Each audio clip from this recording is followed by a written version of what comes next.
अस्सलाम वालेकुम। Lecture number आज हमारा 3 और क्या पढ़ने जा रहे हैं? Economics sir, economics principle of economics. और मैं इसको क्या लिखूंगा? POE, क्योंकि मैं रोज़ प्रिंसिपल ऑफ इकोनॉमिक्स नहीं लिख सकता। प्रीवियस लेक्चर में क्या डिस्कस किया था? प्रीवियस लेक्चर में शुरू हमने कहाँ से किया था? डिमांड से। पहले हमने डिमांड को डिफाइन किया था। शाबाश, को डिफाइन करें जी दोस्त। यस यू डिफाइन करें डिमांड को। Demand is the quantity of goods. शाबाश, ठीक है। आगे, quantity of goods which buyers are willing and able to buy at different price level. बिल्कुल ठीक है, शाबाश। याद करके आए, इसका मतलब है।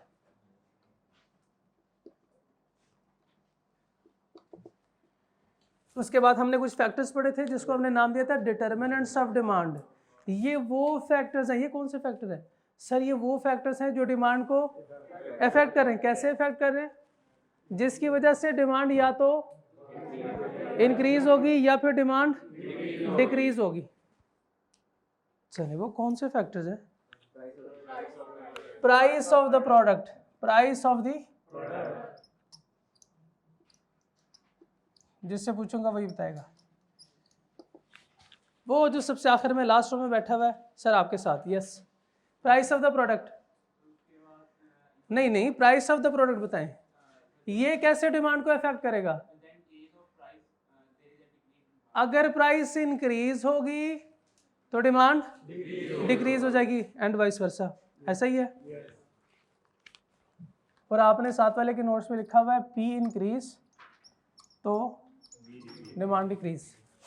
जिनको नोट्स नहीं मिले, मैं उनसे रिक्वेस्ट करता हूं कि वो आपको नोट्स प्रोवाइड कर दें and vice versa. Number 2, income of consumer.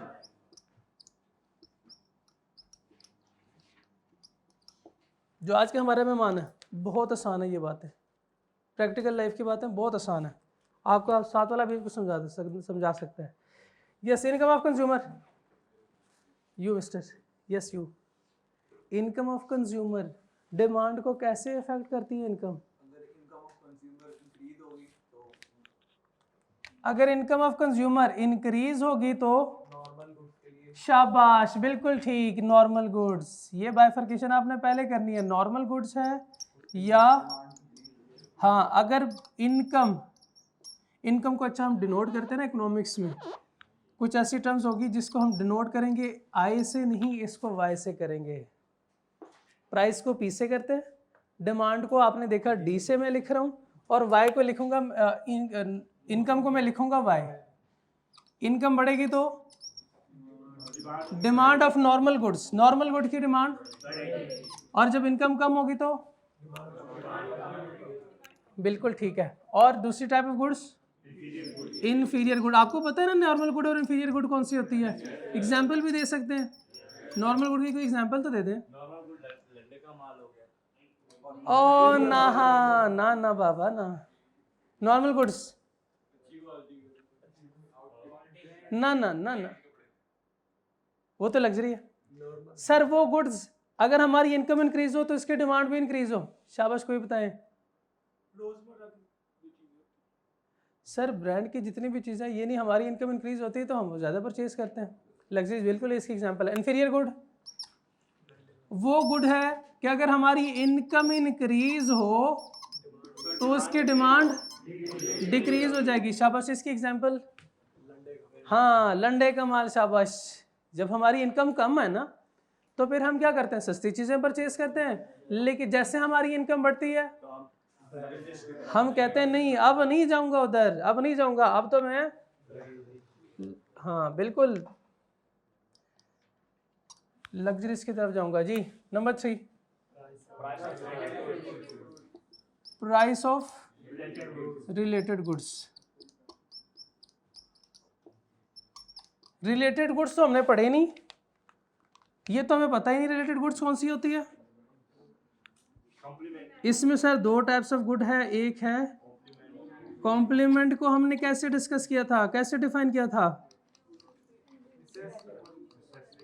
Necessary for each other नहीं सर, विच कंज्यूम टुगेदर। इसकी एग्जांपल बैट एंड बॉल, बिल्कुल ठीक है, शाबाश। Price of goods increase, price of complement good increase, demand of main good, price of complement good increase, demand of main good under examination decrease. कैसे सोच रहे हैं आप? अपनी प्राइस अपनी डिमांड, नहीं अपनी प्राइस कौमित्रा ना भूल गए आप, भूल गए वो कौमित्रा। अपनी प्राइस अपनी डिमांड। अब बताएं अपनी प्राइस क्या हो रही है? इंक्रीज हो रही है, तो अपनी डिमांड क्या हो जाएगी? डिक्रीज हो जाएगी। अपनी प्राइस अपनी डिमांड, देखिए अपनी डिमांड कम हो रही, अपनी प्राइस किसी और की डिमांड बढ़ जाएगी।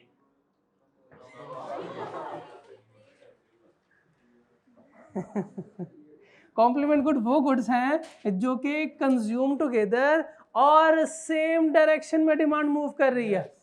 दो बातें आपने याद रखनी है, कंज्यूम टुगेदर इसकी डेफिनेशन पूरी हो गई, लॉजिक और बाकी जो सेंस है, यानी आपका एमसीक्यू सवाल होगा ऐसे कि डिमांड जो है वो सेम डायरेक्शन में मूव करेगी। डिमांड सेम डायरेक्शन में मूव करने का मतलब कि दोनों की डिमांड या तो इंक्रीज होगी या दोनों की डिमांड डिक्रीज होगी। अच्छा, अगर नॉर्मल सिचुएशन में मैं आपसे पूछूं कि प्राइस इंक्रीज होती है तो आपका जवाब क्या होगा? कि डिमांड कम हो जाएगी। सोचे ही ना, कॉम्प्लीमेंट है ना, दोनों सेम डायरेक्शन में मूव, प्राइस इंक्रीज तो दोनों की डिमांड डिक्रीज, दोनों की demand decrease. Price of complement good increase, demand of main good under examination decrease. एक क्या ही सोचें, लेकिन यहां पे आपने उल्टा सोचना है, खुद नहीं उल्टा होना, सोचना उल्टा है सिर्फ। Price of substitute good increase, demand of main good under examination और डिक्रीज नहीं। इस सूरत में, और यही तो मैं आपको बता रहा हूं, यही तो समझा रहा हूं, मैंने पहले भी बताया था ना कि ये इसलिए मुश्किल हो जाता है। आप सोचते हैं सिर्फ सब्स्टिट्यूट गुड्स। अच्छा, दो बातें मैं इसमें आपको लिखवा दूं पहले, नहीं ऐसे नहीं होगा, ऐसे नहीं होगा, मैं दो बातें आपको पहले लिखवाऊंगा। पहली बात कौन सी? पहली बात कौन सी? शाबाश, कंज्यूम्ड टुगेदर।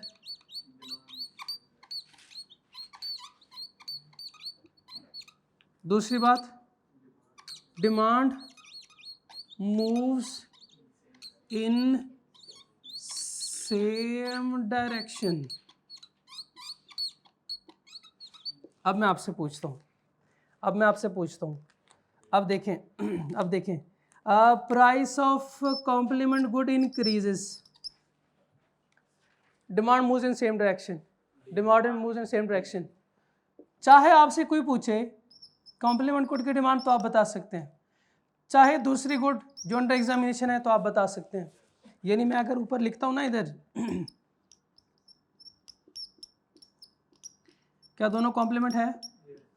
पहले तो ये डिसाइड करें क्या दोनों कॉम्प्लीमेंट है, क्या इसके लिए इसको जरूरत है, क्या ये इसके बगैर फारिग है? ऐसा ही है ना, ऐसा ही है। तो ये दोनों गुड्स हैं जो कि कॉम्प्लीमेंट है, इसकी प्राइस इंक्रीज हो रही है तो लोग इसकी डिमांड कम करेंगे। लोगों ने इसकी डिमांड कम की तो इसकी डिमांड ऑटोमेटिकली कम हो जाएगी। क्या करेंगे फिर लोग? इसका कुछ भी नहीं ना करना, कुछ भी नहीं करना। बैट नहीं है तो बॉल का क्या करेंगे? वैसे भी दोनों का कुछ नहीं करना चाहिए जो कल रात आपका हाल हुआ है। अब तो दोनों का ही डिमांड कम होनी चाहिए। सो अगर प्राइस इसकी इंक्रीज हो रही है तो इसकी अपनी डिमांड तो कम हो ही जाएगी, साथ में हम तो डूबेंगे। ओके, अगर सब्स्टिट्यूट मैं आपसे पूछूं, अगर मैं आपसे पूछूं, नहीं आया समझ अभी?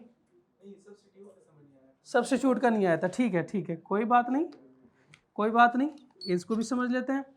ये लिखा हुआ था ना कंज्यूम टुगेदर, इसको आप लिखें कंज्यूम्ड एज, इसकी एग्जांपल दे रहे हैं, शाबाश। कोई classic example, Coke and Pepsi, शाबाश, बिल्कुल ठीक है, कोक एंड पेप्सी इसकी एग्जांपल है। अगर आप कोक को कंज्यूम करते हैं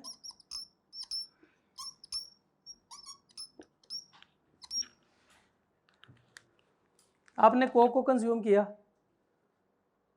आपने कहा पेप्सी तो मैंने पी नहीं, पेप्सी भी पीऊँगा एक गिलास। खाना ज़्यादा खा लिया, कोक पीने के बाद मैंने सुना है पेप्सी से जल्दी खाना हजम हो जाता है। ऐसे करते हैं आप? ऐसे करते हैं, कोक भी पीते हैं और पेप्सी भी पी लेते हैं। आप तो पी लेंगे अगर फ्री का हो, लेकिन अगर फ्री का खाना नहीं है तो फिर आप कहेंगे या कोक दे दें या पेप्सी दे दें। क्यों ऐसे क्यों करते हैं? सर दोनों का यूज़ जो है वो सेम है, यानी एक ही पर्पस के लिए हम दोनों का इस्तेमाल करते हैं। अगर इसको हमने इस्तेमाल किया तो फिर इसकी ज़रूरत नहीं है, अगर पेप्सी को इस्तेमाल किया तो कोक की ज़रूरत नहीं है। दोनों में से किसी एक को इस्तेमाल करेंगे, ठीक है?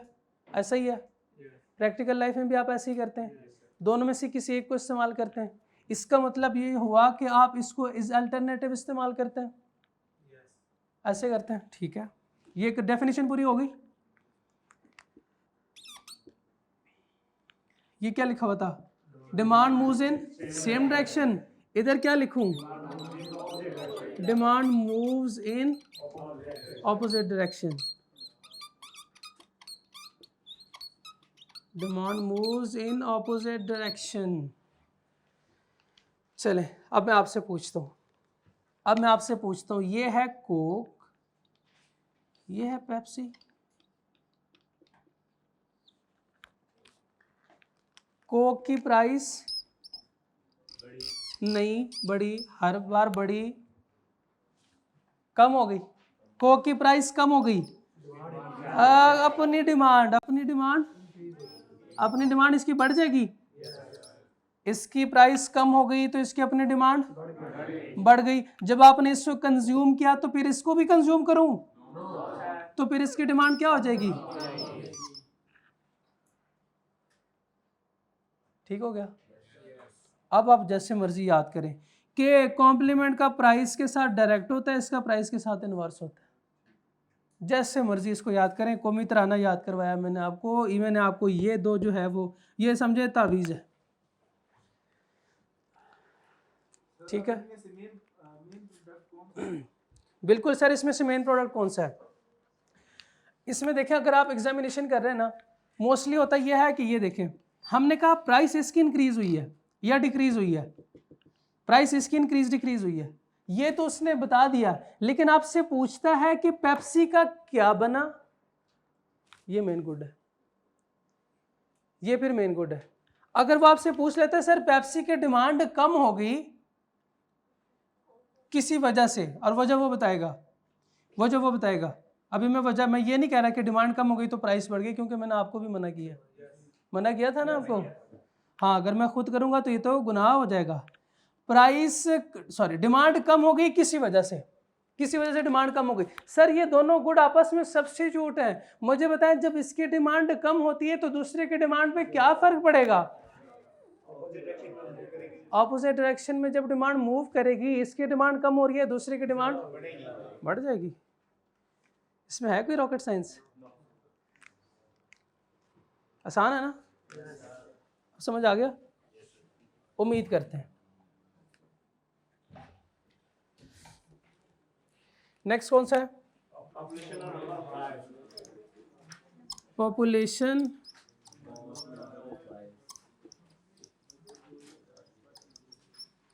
Number of buyers. पॉपुलेशन ज्यादा तो डिमांड ज्यादा, नंबर ऑफ बायर ज्यादा, डिमांड ज्यादा। पॉपुलेशन या नंबर ऑफ बायर्स कम, इसमें कोई चीज मुश्किल नहीं है। आगे नेक्स्ट, एक्सपेक्टेशन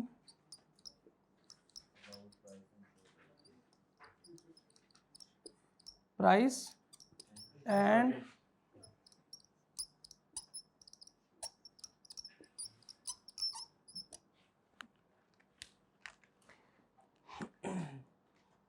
आज अगर गवर्नमेंट ऑफ पाकिस्तान ऐलान करें कि रात 12 बजे से पेट्रोल की प्राइस 400 पर लीटर हो जाएगी, क्या करेंगे? टैंकी फुल करवाएंगे। चलें, जितना भी हम 2-4 दिन जो है वो सुकून से गुजार सकते हैं वो तो गुजारें, उसके बाद फिर देखी जाएगी। मैंने ये नहीं पूछा, ये कि देखिए ये है price of the product, price इसकी कब इंक्रीज हो रही है? अगले दिन आज की डिमांड पूछ रहा हूँ आपसे एक्सपेक्टेशन के बेस पे कि एक्सपेक्टेड है कि प्राइस इंक्रीज हो। मैंने ये नहीं कहा प्राइस इंक्रीज हो रही है, अगर प्राइस इंक्रीज का मैंने कहा होता तो वो तो ये डिटर्मिनेंट है, ये है एक्सपेक्टेशन। एक्सपेक्टेड है कि प्राइस इंक्रीज होगी, तो आज खड़े होके उसकी डिमांड इंक्रीज हो जाएगी, आज उसकी डिमांड बढ़ जाएगी। अगर एक्सपेक्टेड है कि प्राइस रिड्यूस हो, डिमांड भी कम हो जाएगी। ये नहीं, ये भी इसमें भी ऐसे ही था, इसमें ऐसे है, लेकिन इसमें प्राइस फैक्टर है, इसमें प्राइस फैक्टर अभी नहीं है, इसमें सिर्फ अभी एक्सपेक्टेशन है। प्राइस रियल में इसकी कम ज़्यादा नहीं हुई, जब होनी है तब देखेंगे, उस वक्त देख लेंगे कि डिमांड पे क्या फ़र्क पड़ा है। लेकिन अभी प्राइस एक्सपेक्टेड है कि कम हो जाएगी, तो आज आप क्या करेंगे, डिमांड कम करेंगे। आप कहेंगे चलो कोई नहीं, जो आज मैंने पेट्रोल डलवाना था कल डलवा लेता हूँ, कल प्राइस कम होगी, ठीक है। और शॉर्टेज के केस में एक्सपेक्टेड है कि पेट्रोल मिलेगा नहीं, फिर भी आप आज डिमांड बढ़ाएंगे इसकी, फिर भी आज उसकी डिमांड इंक्रीज करेंगे। नेक्स्ट जो हम डिस्कस कर चुके थे वो था एडवर्टीजमेंट। अगर सक्सेसफुल एडवर्टीजमेंट हो डिमांड इंक्रीज होगी, सक्सेसफुल एडवर्टीजमेंट हो तो डिमांड बढ़ जाएगी, और अगर सक्सेसफुल एडवर्टीजमेंट ना हो डिमांड उसकी कम हो जाएगी। इसकी एग्जांपल दे सकते हैं, इसकी एग्जांपल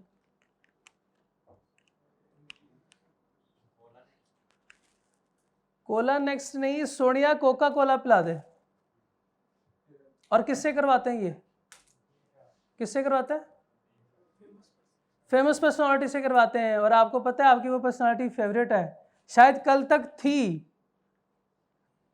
थी, उसके बाद रात के बाद नहीं हुई, उसके बाद शायद नहीं होगी, है कि अभी भी है, अभी भी वो फेवरेट पर्सनालिटी है। मैं बाबर आजम की बात कर रहा हूँ, वो आजकल आ रहे हैं ना, नसीम भाई आ रहे हैं एड्स में, पेप्सी के ऐड में। तो अगर फेमस पर्सनालिटी हो तो फिर तो उसकी डिमांड बढ़ जाती है। लेकिन अगर आप लोगों से करवाएं तो है अच्छा ठीक है, इसको फिर आगे फर्दर डिटेल कर डिस्कस करते हैं जी। नेक्स्ट टेस्ट और प्रेफरेंस। मुझे बताएं, हम पाकिस्तानी पूरे साल में खजूरें नहीं खाते, पूरा साल खजूरें नहीं खाते, लेकिन जैसे रमज़ान आता है, जैसे रमज़ान शुरू होता है, अफ्तारी आपने खजूर से करनी है, तो आपका टेस्ट चेंज हो गया। अभी मौसम थोड़ा चेंज होता है, हल्की हल्की बारिश शुरू होती है, सबसे पहले डिमांड क्या होती है आपकी, समोसे की, चाय की, समोसे की। डिमांड चेंज हो गई, क्यों चेंज हुई है, टेस्ट या प्रेफरेंसेस चेंज। ईद आई है, नए कपड़े, पूरा साल का नए कपड़े नहीं लिए, लेकिन ईद पे लेते हैं, बिल्कुल होता है ऐसा, ये नॉर्मल है ऐसे कि नहीं। और ईद आती है तो नए नोट, फ्रेश नोट की डिमांड भी बढ़ जाती है। और जब ये हमारा तो ओकेजनल बल्कि सीजनल शादियाँ होती हैं, शादियों का सीज़न चल रहा है तो सिर्फ नोट की नहीं, कपड़ों की भी डिमांड बढ़ती है। इसके अलावा कोई एग्जांपल दें, शाबाश जी। बकरा ईद आ रही है तो बकरों की डिमांड बढ़ जाएगी, बिल्कुल उसकी डिमांड बढ़ जाएगी। जो भी ओकेजनल चीज़ें हैं, आपको पता है आपका टेस्ट चेंज हो जाता है। सर्दियाँ आ रही हैं, बिल्कुल ठीक, बिल्कुल ठीक, ड्राई फ्रूट की डिमांड भी बढ़ गई, और कपड़े, गर्म कपड़ों की भी डिमांड बढ़ जाती है, ऐसा है ना। प्रेफरेंस, एक एग्जांपल मैं ना पूछूं आपसे, मैकडोनल्ड, आजकल इसकी डिमांड, KFC, आजकल इसकी डिमांड, क्यों? प्रेफरेंस चेंज हो गया, प्रेफरेंसेस चेंज, क्यों? आपको पता है जो इसराइली प्रोडक्ट है वो हम यूज़ नहीं करेंगे, इसकी डिमांड कम हो गई है, और बहुत ज़्यादा कम हो गई है, बहुत ज़्यादा कम हो गई है। पाकिस्तान की बात कर रहा हूँ मैं। अच्छा, ये मैकडोनल्ड या KFC, इनकी डिमांड ना बहुत ज़्यादा थी, हर कंट्री में जा रहे हैं तो छा जाते हैं। इंडिया में गए, इनकी डिमांड फ्लॉप, 0, क्यों? क्यों? सर वहां पे बीफ बर्गर कोई परचेज नहीं करेगा, मैं वहां पे तो वो समझेंगे हम गाय माता को कैसे खा सकते हैं, बताएं, वहां पे उनका बीफ बर्गर चलेगा? तो फारिग हो गया ना, इसकी डिमांड क्या हो गई? कम हो गई। उन्होंने ऐसे किया कि इसको रिप्लेस किया आलू महाराज बर्गर से, बस अब वो चल रहा है, ठीक है ना? तो प्रेफरेंसेस है ना, ये प्रेफरेंसेस है। मुझे बताएं वहां पे इंडिया में बीफ बर्गर चलेगा? और जो खाएंगे उनको भी। नेक्स्ट अगला,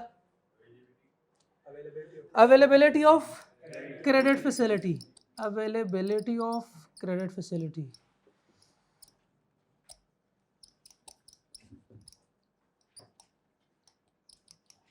ये आपकी बात हो रही है, आप दोस्त भी वो बनाते हैं जो आपको उधार देता हो, उससे दोस्ती करते हैं, किसी और से दोस्ती नहीं लगाते, कहते हैं यार नहीं ये फर्क है,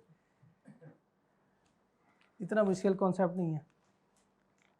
आपका दोस्त नाराज़ ना हो, चलें आपके दोस्त की एग्जांपल नहीं देते, आप दुकान पे गए, उस पर लिखा हुआ था कश्मीर की आज़ादी तक उधार बंद है, ठीक है, लिखा होता है ना, लिखा होता है। अगली दुकान पे गए, कैदी नंबर 804 की आज़ादी तक उधार बंद है। अगली दुकान पे गए, उसने लिखा हुआ था नकद बड़े चौक से, उधार अगले चौक से। तो आप अगले चौक गए, वहाँ उसने लिखा हुआ था उधार पे चीज़ें दस्तयाब है। तो बताएं किसकी डिमांड ज़्यादा होगी? उधार वाले की डिमांड ज़्यादा होगी। तो अगर क्रेडिट फैसिलिटी अवेलेबल है, क्रेडिट फैसिलिटी अवेलेबल है तो डिमांड ज़्यादा, अगर अवेलेबल नहीं है तो डिमांड कम। आपको पता है लाहौर में इससे पहले ये जो सड़कों पे आज देख रहे हैं ना, ये हज़ारों गाड़ियाँ, इससे पहले नहीं होती थी। तकरीबन 20-25 साल पहले लाहौर में, लाहौर की आबादी भी इतनी नहीं थी, जागते रहें। उसके बाद बैंक वालों ने लीज पे गाड़ियाँ देना शुरू की। अब हर किसी के पास अपनी पर्सनल गाड़ी है, तो ये क्रेडिट फैसिलिटी अवेलेबल है तो गाड़ियाँ आई है ना, तो उसकी डिमांड बढ़ी है। उससे पहले इसकी डिमांड नहीं थी, डिमांड कम थी। Clear? Price of the product clear? Income of consumer, price of related goods, population and number of, price of related goods basically दो हैं, price of complement good, price of substitute goods, population number of buyers, expectation about price and shortage, advertisement, taste of preference, availability. ये वो सारे factors हैं जिसकी वजह से demand change होगी, जिसकी वजह से डिमांड फ्लक्चुएट करेगी, जिसकी वजह से कभी डिमांड ज़्यादा होगी, कभी डिमांड कम। यहाँ तक किसी को कोई सवाल? चल सर क्या इसमें और भी डिटर्मिनेंट आ सकते हैं? अगर कभी आते हैं तो मुझे बता दीजिएगा, मैं किताब में लिख लूँगा, लेकिन हमने सिलेबस के हद तक रहना है। तो वो इधर आपने लिखे में यूटिलिटी, जिसमें यूटिलिटी ज़्यादा, शाबाश, बिल्कुल ठीक है, बिल्कुल ठीक है। क्वालिटी ऑफ द प्रोडक्ट भी बिल्कुल हो सकता है।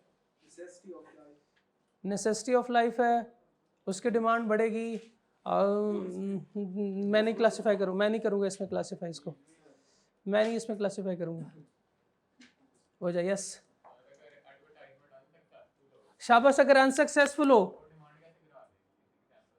इसकी एग्जाम्पल दे दूँ, इसकी एग्जाम्पल दे दूँ। आज कोक वाले जितनी मर्जी एडवर्टीजमेंट करें, बताएं उसकी सक्सेसफुल है पाकिस्तान में? सक्सेसफुल है? नहीं। आज अखबार में एक आर्टिकल छप जाए कि स्मोकिंग की वजह से क्या होगा, आप बताओ ना, कोई नेगेटिव इफेक्ट बता दो। कैंसर होगा, मुंह का कैंसर होगा और लंग्स का भी होगा। वो एक दोस्त है ना, उसने कहा यार इससे ना तो ये इंसान जो है वो आहिस्ता आहिस्ता मर जाता है। को कहता है मुझे कौन सी जल्दी है मरने की। खैर है, तो अगर इस तरह का कोई आर्टिकल छप जाता है ना तो फिर उससे काफ़ी डिमांड इसकी कम हो जाती है। ठीक है, अनसक्सेसफुल एडवर्टीजमेंट की वजह से इसकी डिमांड गिर जाती है। यस, और कोई सवाल? सब जल्दी से इसको रीड करें। सर पॉज कीजिएगा जी। हो गया? Have you gone through L1 read कर लिया आप लोगों ने? All of you? चलें, इसमें कोई मुश्किल, कोई मसला? Demand, quantity of goods which buyers are willing and able to buy, definite price level. Needs को डिफाइन किया हमने और उसके बाद वांट्स को भी। और ये किसके लिए फॉर्मूला था? इस फॉर्मूले में दो कंडीशन है। कंडीशन नंबर 1 नीड या वांट्स प्लस परचेजिंग पावर, यानी ये विलिंगनेस है। विलिंगनेस मीन्स आपको नीड है इसकी या फिर फरमाइशी प्रोग्राम है। अगर सिंगल इंडिविजुअल की डिमांड है तो इसको हमने क्या कहा था, लेकिन अगर मार्केट इज अ होल की डिमांड है, उसके बाद कुछ हमने फैक्टर्स डिस्कस किए। 1 by 1 factor, price of the product, primary determinant हमने इसको कहा, प्राइमरी डिटरमिनेंट का प्राइस डिक्रीज होगी तो quantity demanded increase and vice versa,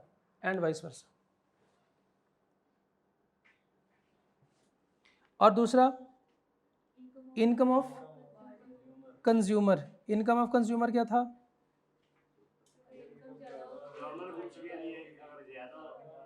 जब इनकम ज़्यादा डिमांड ज़्यादा, नॉर्मल गुड की डिमांड ज़्यादा एंड वाइस वर्सा, इनकम ज़्यादा और गुड्स है इन्फीरियर तो डिमांड उसकी कम। प्राइस ऑफ रिलेटेड गुड्स में कौन सी दो गुड्स हैं? कॉम्प्लीमेंट गुड्स और सब्स्टिट्यूट गुड्स। इसकी तरफ जाने से पहले कॉम्प्लीमेंट गुड्स कौन सी है? Consumed together, moves in same direction. और सब्स्टिट्यूट गुड कौन सी है?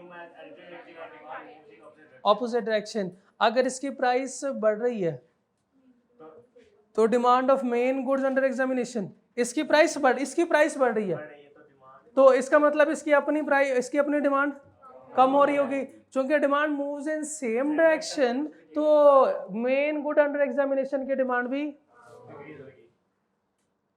Price of substitute increase, substitute की प्राइस इंक्रीज हो रही है, इसका मतलब ये हुआ कोक की प्राइस इंक्रीज हो रही है तो कोक की अपनी डिमांड कम हो जाएगी। जब कोक की अपनी डिमांड कम हो जाएगी तो आप क्या करेंगे? शिफ्ट हो जाएंगे पेप्सी की तरफ, तो उसकी डिमांड, यही लिखा होगा, demand for the main product under examination increases.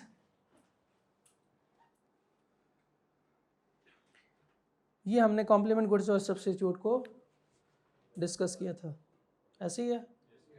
Next, population और नंबर ऑफ बायर्स। अगर मार्केट में नंबर ऑफ बायर या पॉपुलेशन इंक्रीज हो रही तो डिमांड इंक्रीज होगी। अगर नंबर ऑफ बायर्स कम, अगर फ्यूचर में एक्सपेक्टेड है कि प्राइस इंक्रीज होगी तो आज की डिमांड ज़्यादा। अगर फ्यूचर में एक्सपेक्टेड है कि शॉर्टेज होगी तो आज की डिमांड ज़्यादा। टेस्ट और preference change due to culture, fashion, special occasion, whether this will change. Advertisement, अगर सक्सेसफुल एडवर्टीजमेंट है तो डिमांड ज़्यादा, अगर क्रेडिट फैसिलिटी अवेलेबल है तो डिमांड ज़्यादा, अगर अवेलेबल नहीं है तो डिमांड कम। इसमें कोई मसला, किसी को कोई कन्फ्यूजन? आगे चलें, आगे चलें। चलें, ये नोट कर लिया?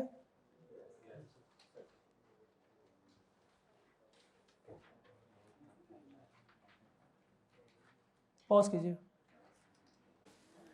अब क्या पढ़ना है हमने? हमारा ये लर्निंग ऑब्जेक्टिव है 2। टाइटल इसका लॉ ऑफ डिमांड। ये हम कोई बहुत बड़ा लॉ पढ़ रहे हैं, इसका मतलब ये तो लॉ की क्लास शुरू हो गई? नहीं, ऐसा बिल्कुल भी नहीं, ऐसा बिल्कुल। ब्रैकेट में इसके साथ क्या लिखा हुआ है? Effect of price. क्या मतलब इसका? प्राइस डिमांड को कैसे इफेक्ट करेगी? Effect of price on demand. Sir ये तो आपने बताया ही नहीं, ये तो आपने बताया ही नहीं। कब बताया मैंने? सर डिटर्मिनेंट में सबसे पहला तो यही बताया था, प्राइमरी डिटर्मिनेंट्स। क्या था वो? Price of the product. अभी जब हमने प्राइस ऑफ प्रोडक्ट पढ़ रहे थे उसमें क्या लिखा हुआ था? If price of the product increase its quantity demanded decrease and vice versa. Vice versa, उधर सिर्फ वाइस वर्सा लिखा हुआ था। ये है डिटेल रिलेशनशिप। डिटेल रिलेशनशिप, इसमें हम किसी और फैक्टर को नहीं देखेंगे। किसको देखेंगे? सिर्फ प्राइस को। किसका इफेक्ट देखेंगे? किसका इफेक्ट देखेंगे? प्राइस का इफेक्ट देखेंगे। किसके ऊपर? किसका इफेक्ट देखना है? प्राइस का। किस पे? डिमांड पे इसका क्या इफेक्ट है। डिटेल में अब हम डिस्कस करने लगे हैं कि कैसे प्राइस की वजह से डिमांड इंक्रीज या डिक्रीज होगी। इकोनॉमिस्ट की एक आदत है कि वो जब भी कोई लॉ, जब भी कोई थ्योरी प्रेजेंट करते हैं तो तीन तरह से इसको एक्सप्रेस करते हैं, डिस्कस करते हैं। एक उनकी आदत है कि वो डिस्क्रिप्टिव फॉर्म में, डिस्क्रिप्टिव फॉर्म में, आसान अल्फाज में, इंग्लिश के स्टेटमेंट में, जैसे आप मैसेज पढ़ते हैं, जैसे आप न्यूज़पेपर पढ़ते हैं, जैसे आप कोई आर्टिकल पढ़ते हैं, जैसे आप बुक रीड करते हैं, एक इसको डिस्कस करते हैं इस अप्रोच से। और दूसरा वो मैथमेटिशियन के लिए जो मैथ वाले हैं, टेबल या शेड्यूल की मदद से इनको भी बताते हैं। और एक उनकी आदत है जो उनको पसंद है, वो है ग्राफिकल रिप्रेजेंटेशन, ग्राफ या डायग्राम से समझाते हैं। अपने जो साथी हैं उनको डायग्राम या ग्राफ से। हमारे लिए ये स्टेटमेंट है, हमें सीधी बात समझ आती है। हम उनसे कहते हैं सर स्टेटमेंट में बताएं, आसान भाषा में समझाएं, क्या कहना चाहते हैं। कहता है मैं आपको बताता हूँ, मैं डिटेल में आपको बताऊंगा। क्या बताऊंगा? Effect of price on demand. कैसे?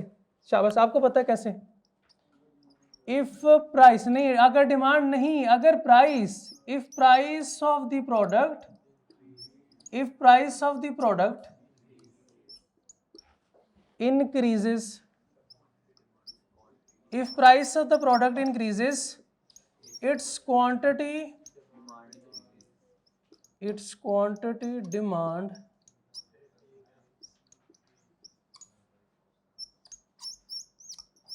decrease। आगे क्या लिखूं? क्यों?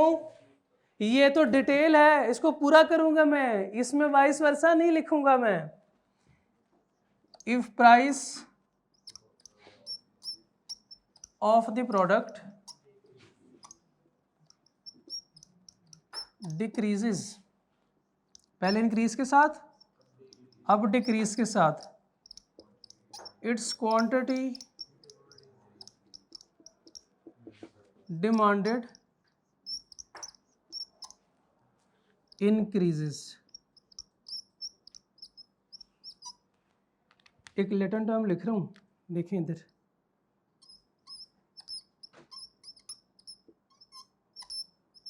कौन इसको प्रोनाउंस करेगा?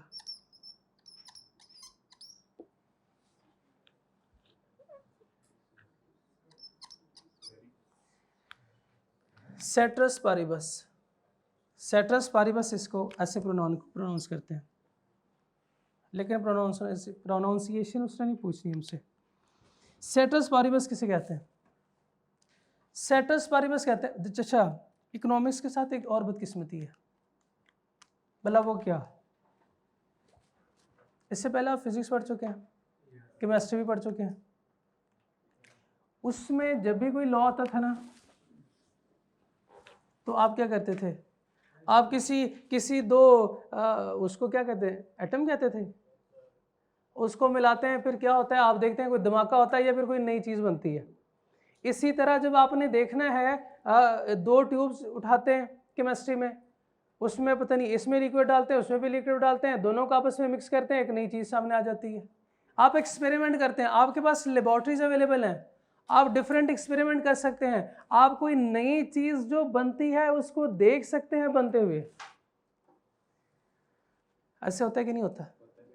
लेकिन वो है प्रैक्टिकल नेचर के जो सब्जेक्ट हैं उनके साथ, लेकिन इकोनॉमिक्स के साथ ऐसा कुछ नहीं होता। यानी आप कैसे कहेंगे किसी मुल्क की जीडीपी बढ़ गई, किसी मुल्क की इकोनॉमी बढ़ रही है इस वक्त, कैसे करेंगे?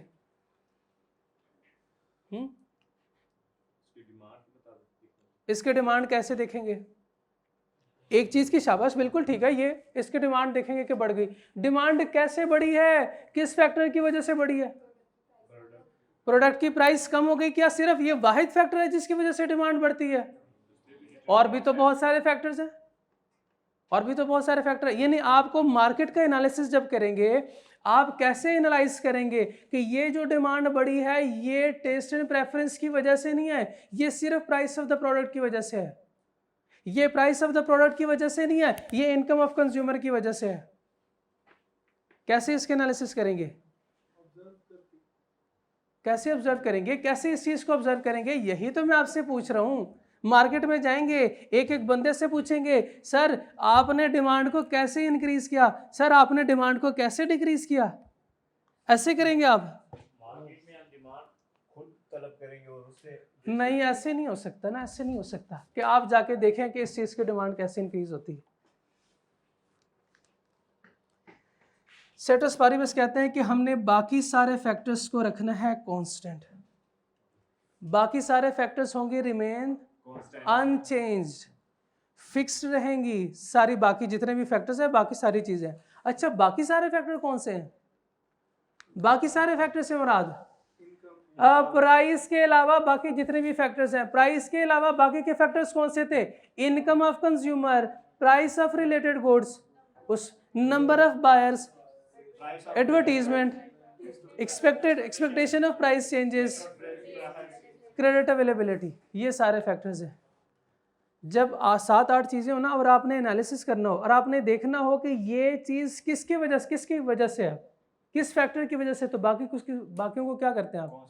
कांस्टेंट रखते हैं और उसके साथ उसका कंपैरिजन करते हैं।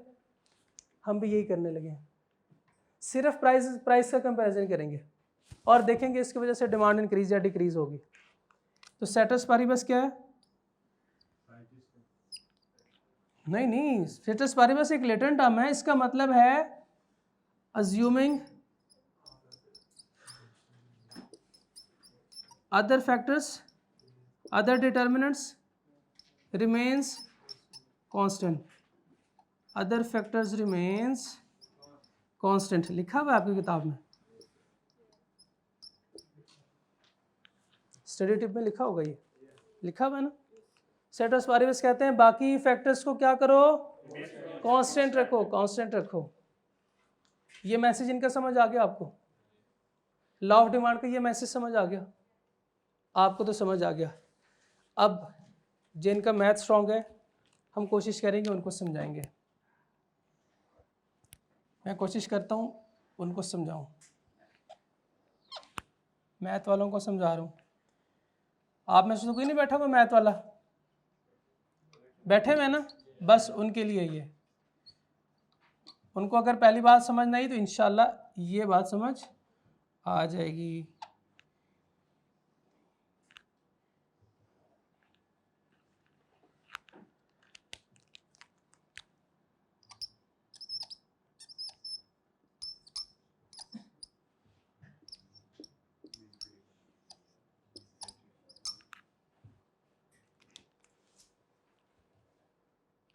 इकोनॉमिक्स में जितना भी डाटा होगा वो होता है हाइपोथेटिकल, फर्जी।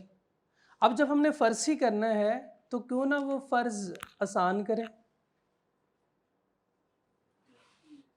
ठीक है ना, तो आपकी ज़िंदगी आसान।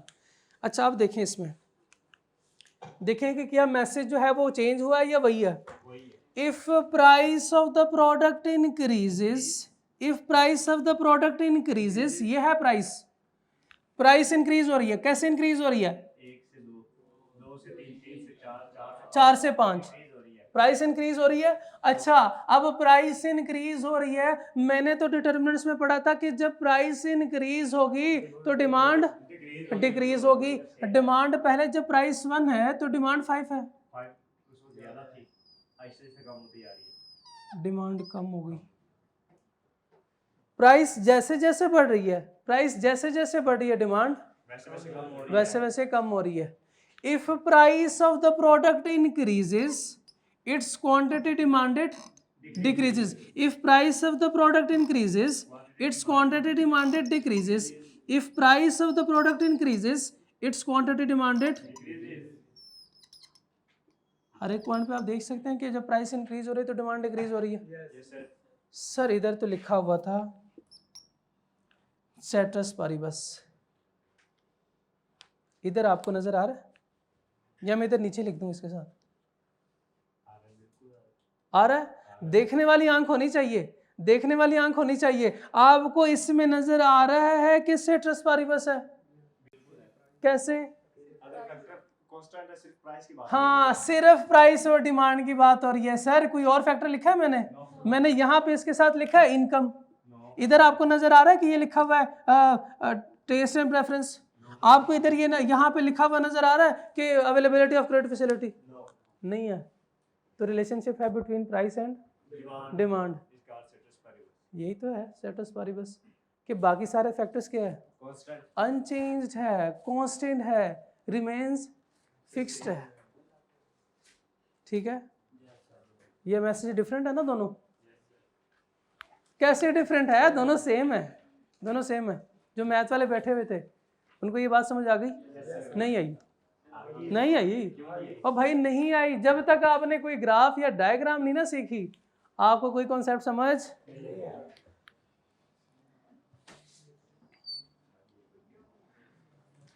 सर ये क्या हो रहा है? ये क्या हो रहा है? ग्राफ कर रहा है।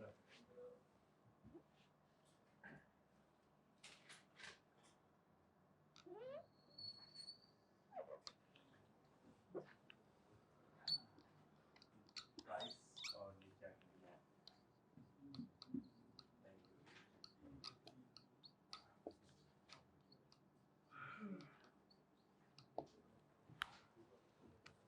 चले जी, इसको लेबल करूं? करूं इसको?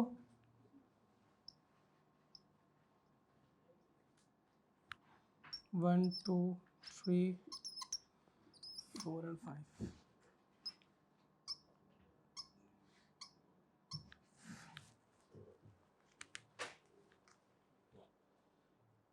आपके लिए कर रहा हूँ फर्स्ट टाइम, इसके बाद नहीं करूँगा ये। जब प्राइस 1 है तो डिमांड कम होगी। जब प्राइस 1 है तो डिमांड क्या है? मुझे वो बता दे, डिमांड है कितनी? प्राइस 1 है तो डिमांड, ये क्या है? Price line. और ये क्या है? अच्छा इससे पहले तो आपने मैथ में पढ़ा होगा कि प्राइस जो है वो इंडिपेंडेंट है, इंडिपेंडेंट वेरिएबल है, और ये हमेशा आएगा एक्स एक्सिस पे, और इसके अलावा जो डिपेंडेंट फैक्टर है वो इधर आना चाहिए। सर ऐसे क्यों? आपने सवाल क्यों नहीं पूछा कि सर ये तो आपने गलत किया है, प्राइस तो हम मैथ में हम हमेशा इधर लेते थे और बाकी कोई भी फैक्टर है उसको दूसरी साइड पे लिख लें। पूछे ना, आप नहीं पूछते तो मुझे बताएं, तो आप बताएं। आपने मुझे पहले ये बताएं प्राइस डिपेंडेंट है या इंडिपेंडेंट? इंडिपेंडेंट, हमेशा प्राइस इंडिपेंडेंट, आपको पता है। इस केस में भी प्राइस इंडिपेंडेंट है जी, प्राइस इंडिपेंडेंट है ना, डिमांड डिपेंडेंट है। क्यों मैंने इधर क्यों लिखा है? मैथ में यही पढ़ा था, हमने भी यही सवाल पूछा, लॉ बनाने वाले ने कहा ये लॉ किसका है? मैंने कहा आपका कहता है, फिर मेरी मर्जी। मैथ के असूल यहाँ पे नहीं चलेंगे और हर जगह पे मैं मैथ के असूल को गलत साबित करूंगा इकोनॉमिक्स में। ठीक है, क्यूएम वाले के साथ हमारा ये, हाँ ये चलता नहीं है, चलेगा, चलता नहीं है। हाँ जी, वैसे हम भाई भाई हैं लेकिन क्लास में नहीं जी। बताएं जी, अब प्राइस 1 है तो डिमांड, डिमांड ये है ना, प्राइस 1,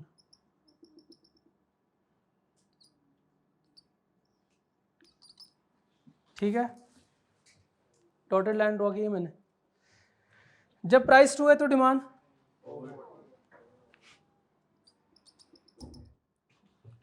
प्राइस 2 है, डिमांड 4, प्राइस 3 तो डिमांड भी, यानी सीधी है मेरी, ये वाली नहीं सीधी, चलें कर लें सीधी। प्राइस 4, डिमांड 2, ये प्राइस है ना, प्राइस 4, डिमांड देखते हैं।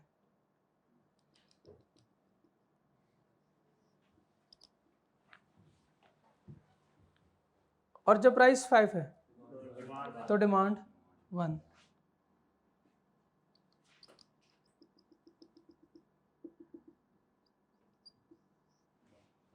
क्या करूं, सारे डॉट्स को मिला लूं।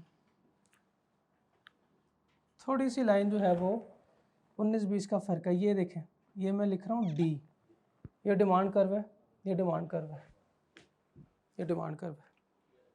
फ्री हैंड डायग्राम ड्रॉ कर रहा हूँ ना, तो फ्री हैंड में थोड़ा सा तो मसला होगा।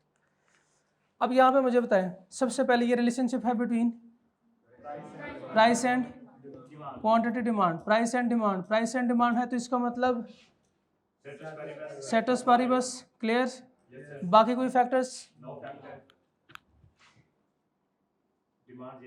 प्राइस ज्यादा है तो डिमांड, डिमांड ये देखिए, डिमांड ये है, जब प्राइस रिड्यूस हो गई, प्राइस कम हो गई, ये देखिए प्राइस कम हो रही है, प्राइस कम, इसका मतलब डिमांड ज्यादा, डिमांड अब ये है ना, डिमांड ये होगी, प्राइस कम तो डिमांड ज्यादा, प्राइस और कम, डिमांड और ज्यादा, प्राइस और कम करो, डिमांड और ज्यादा हो जाएगी। ये देखें, प्राइस को और कम करता हूं तो डिमांड और ज्यादा हो जाएगी, डिमांड और ज्यादा हो जाएगी। और ये जो कर्व बना है, ये कौन सा कर्व है, इसको हम नाम देंगे, डिमांड कर्व रिप्रेजेंट करेंगे डी से, डी से डिमांड कर्व। कुछ कुछ बात समझ आई? लॉ कौन सा है, लॉ ऑफ डिमांड। इसमें हम क्या करेंगे, इफेक्ट ऑफ प्राइस देखेंगे, detail relationship between price and demand. इसको हमने 3 तरह से डिफाइन करना है, कैसे, डिस्क्रिप्टिव फॉर्म में, टेबल या शेड्यूल, और ग्राफिकल रिप्रेजेंटेशन इसकी सीखनी है।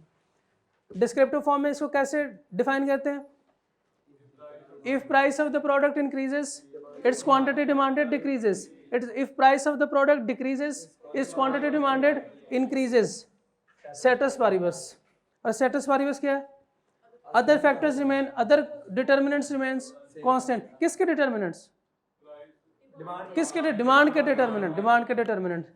और शेड्यूल में हमने देखा प्राइस और डिमांड का रिलेशनशिप है सिर्फ, बाकी कोई फैक्टर नहीं है। तो जब प्राइस इंक्रीज हो रही है तो डिमांड इसकी डिक्रीज, और अगर प्राइस को मैं कम करूं डिमांड बढ़ जाएगी। ग्राफिकल रिप्रेजेंटेशन सीख लिया आपने, इस कर्व को हमने नाम दिया डिमांड कर्व, और ये रिलेशनशिप है between price and demand.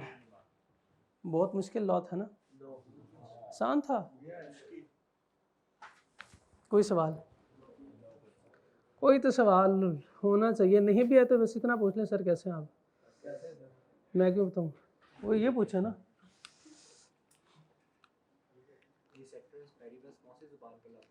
Latin word है, लातीनी ज़ुबान का, लैटिन।